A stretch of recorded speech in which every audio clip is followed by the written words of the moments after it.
Monsieur le député. La parole est à Monsieur Régis Juanico, puis Philippe Gosselin.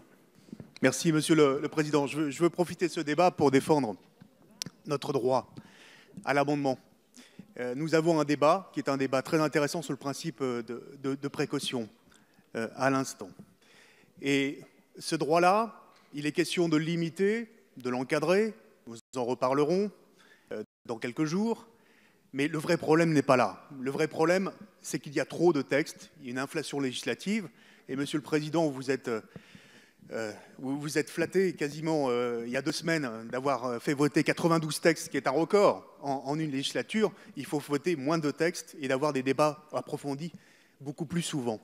Mais quand Philippe Gosselin, et je trouve de façon très injuste, a parlé d'amendements bouillis bordelaises, en direction de Daniel Obono et la France Insoumise, je voudrais renvoyer son groupe à un autre amendement d'un illustre prédécesseur qui s'appelait Jacques Toubon et pour qui nous avons beaucoup d'estime. C'est l'amendement Cocotier.